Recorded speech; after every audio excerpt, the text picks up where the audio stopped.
अपराध से कैसे बचें। एक छोटे से प्रसंग के माध्यम से, एक कहानी के माध्यम से मैं आपको बताता हूँ। एक गधा पेड़ से बंधा हुआ था। एक गधा पेड़ से बंधा। शैतान आया और उसने गधे को पेड़ से खोल दिया। शैतान का मतलब समझते हैं?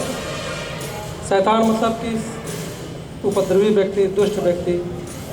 और बाइबल में शैतान के लिए जो शब्द प्रयोग किया गया है वह है पतित देवदूत। पतित देवदूत जो मनुष्य को पाप करने के लिए प्रलोभन देता है। तो शैतान ने गधे को जो है पेड़ से खोल दिया और वह गधा जो है सीधे भागा, वहाँ से निकला और उसके बाद खेत में जाकर के फसल चरने लगा, फसल नष्ट करने लगा, फसल बर्बाद करने लगा।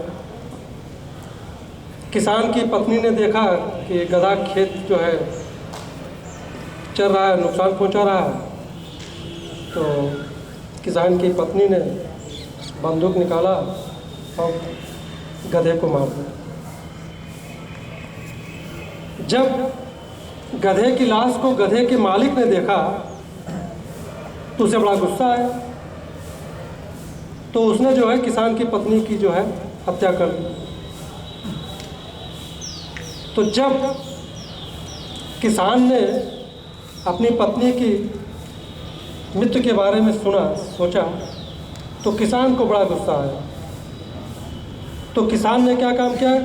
गधे के मालिक की जो है हत्या कर दी। और जब गधे के मालिक की पत्नी ने देखा कि उसकी पति की जो है हत्या हो गई है तो उसे बड़ा गुस्सा आया, गधे की मालिक की पत्नी को। तो उसने क्या काम किया? उसने अपने बेटों से कहा तुम जा कर के किसान के घर को जला दो।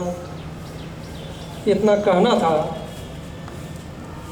कि गधे की मालिक की पत्नी के दो जो बेटे थे उन बेटों ने अपनी माँ के आदेश का पालन किया और उस किसान के घर को जला दिया। और यह मान लिए कि घर जलने के साथ साथ किसान भी जल करके मर गया होगा, लेकिन ऐसा हुआ नहीं।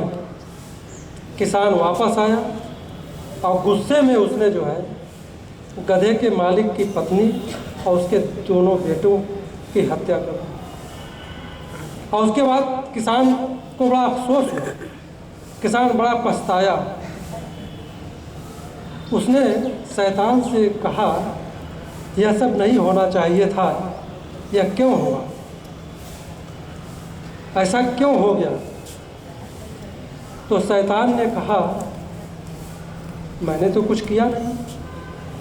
शैतान ने कहा मैंने तो कुछ नहीं किया, गधा पेड़ से बंधा था, मैंने तो केवल गधे को पेड़ से खोला भर था, लेकिन तुम सब ने रिएक्ट किया, ओवर रिएक्ट किया, प्रतिक्रिया की, प्रतिवाद किया, विरोध किया और तुम सब ने अपने भीतर के शैतान को बाहर आने दिया। अपने अंदर के शैतान को तुम सब लोगों ने बाहर आने दिया।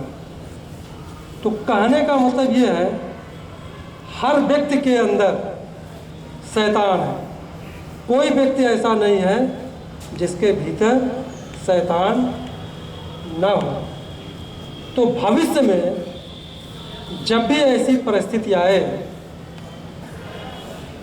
तो एक बार सोचना, किसी बात पर प्रतिक्रिया करने से पहले, किसी बात पर जवाब देने से पहले और किसी से बदला लेने से पहले रुकना, एक क्षण रुकना, सोचना, मतलब सोच समझ कर काम करना, अचानक जल्दबाजी में मत अपराध करना। समझ रहे हैं ना? मतलब जब भी इस तरह की बात हो तो एक क्षण रुकिएगा, एक क्षण सोचिएगा, सोच समझ करके कदम उठाइएगा। तो हमारे कहने का मतलब इस कहानी में जो समझने वाली बात है वो क्या हुआ? समझने वाली बात यह है कि कभी कभी शैतान हम लोगों के बीच में गधा छोड़ता है और बाकी विनाश हम खुद कर लेते हैं। इसलिए कभी कभी इंसान को सोचना चाहिए, सोच समझ के कदम उठाना चाहिए, अचानक कदम नहीं उठाना चाहिए। धन्यवाद।